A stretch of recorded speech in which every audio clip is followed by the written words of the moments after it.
Day 17 will be our first day in Norway. Christian doesn't live right in Kristiansand. He lives out in the country at Biella. Let's look at Biella a little bit.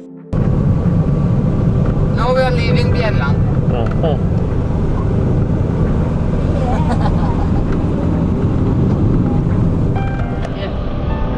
What? This is the shop. The Joker, huh? Yeah. So the brandstation, fire station, and the school, and the kindergarten. So this is where Ida goes to school? Yes. The kindergarten is there, and the school is here.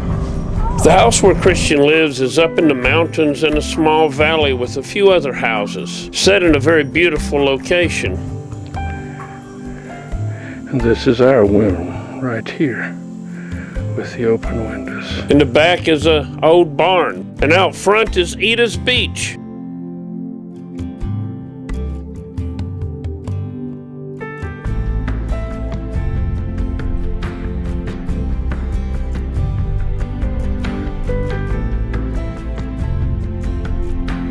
Norwegians don't wear shoes when they're inside, and they even have shoe dryers for in the winter. My Benta cooked many good meals for us. They're heated mainly by wood fireplaces, and the house is very nicely decorated. This is the view out the front door.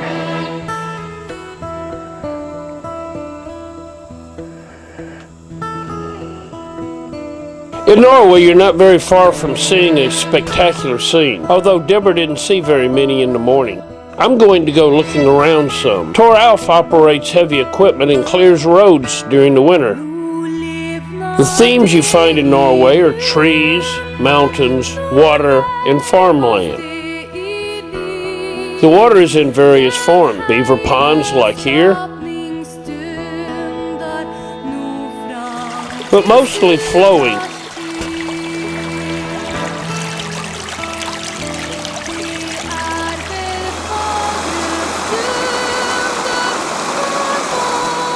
Even powering old water mills.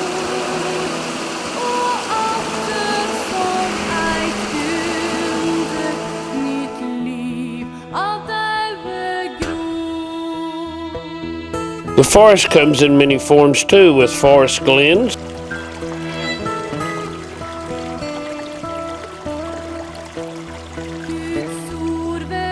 and mountains with tall evergreens. The hardwoods are cut for firewood. Let's look around some.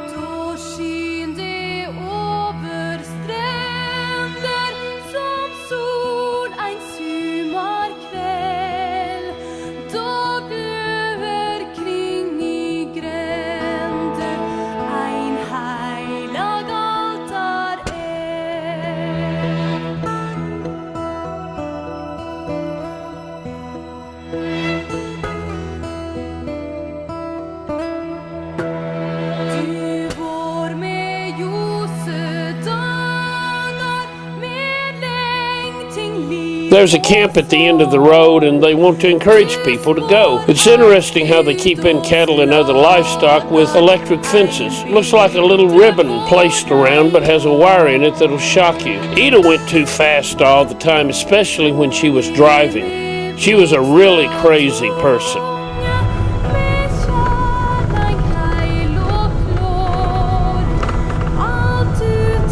I took lots of pictures as I drove. So let's look at the trip between Kristiansand and Bjellen. Mostly it's forested. I love those but not for the Norwegian. It's a little bit cheaper in Denmark.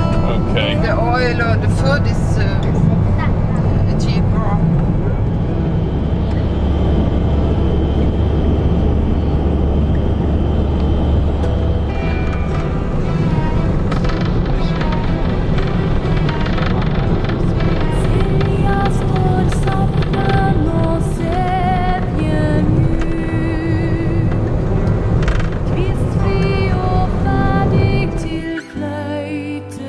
you can see again the electric fence with just a little ribbon, it looks like.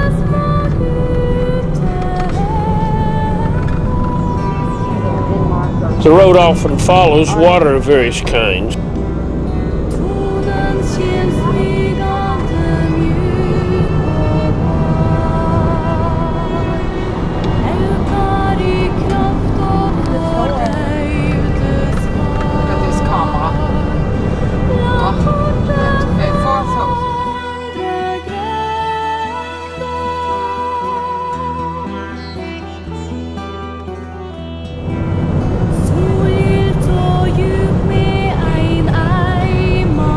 In the area there are lots of tunnels, even with some with off-ramps.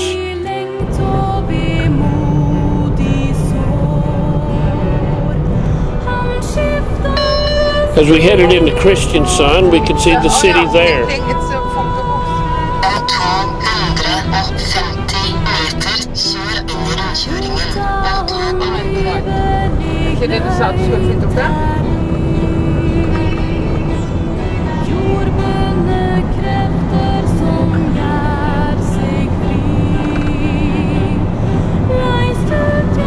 Even saw a submarine coming into port. We'll be visiting with Håkon's family, one of my other exchange students, with Gunnar, Hildy, Gunnar's brother Howard, That'd be fine if me, but if and you Magnhild. had someplace else to go, that'd be fine enough.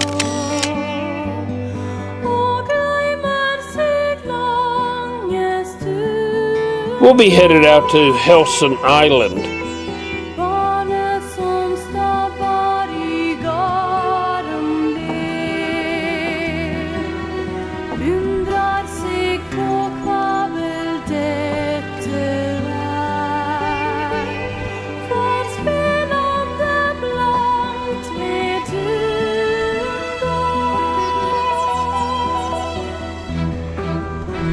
Can you make it, Deborah? I'm gonna get it when you fall in the water. Just sit right back and you hear a tale, the tale of a faithful trip that started from this tropic point aboard this tiny ship. The mate was a mighty sailor man, the skipper brave and sure. 5 passengers set sail that day for a 3-hour tour, a 3-hour tour. The weather started getting rough, the tiny ship was tossing. If not for the courage of a fearless crew, the minnow would be lost. The minnow would be lost. The ship set ground on the shore of this uncharted desert isle, with Gilligan, the skipper too, a millionaire and his wife. It was used in about 100 years. This from 1500. This was a very famous harbor.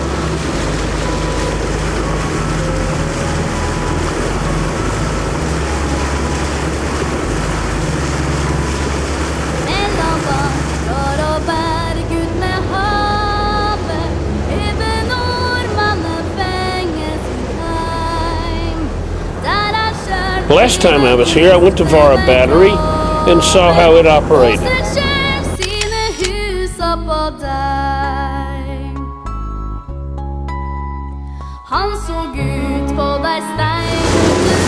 All types of boats run around everywhere here, and you see many piles of rocks and little offshore islands.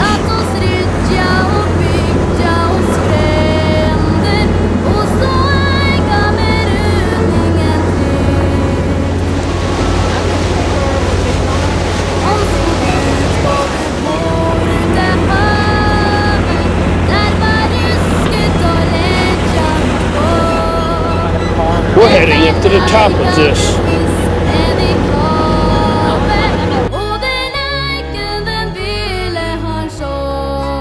Helsen Island has a very narrow entrance into the harbor.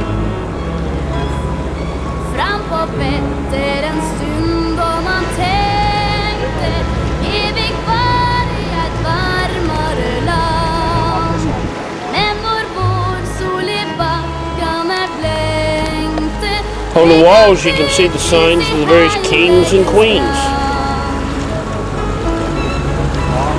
Norwegian king and queens. Yeah. Norwegian kings and queens.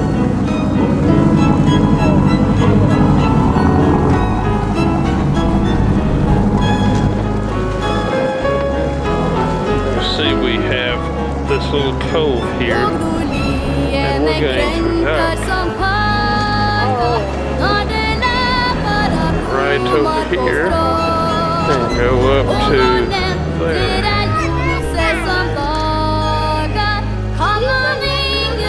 While here we'll be exploring the German fort that was built here during World War II.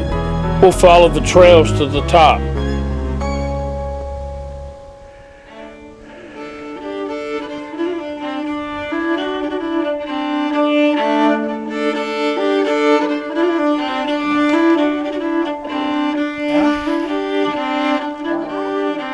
There's a wonderful view from the top in almost every direction. Top of Helsen.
There are still military ruins in the area.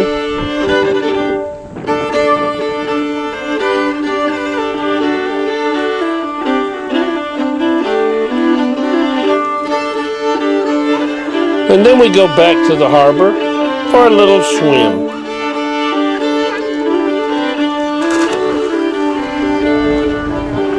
As we leave through the channel, we go around the island and look at it. Let's look at some of the trip again.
After we return to Kristiansand, we go to the Eaglebæk home for snacks, waffles and strawberries. Then we head back to Bjellen. On the way we stop and see the church that Christian's family goes to.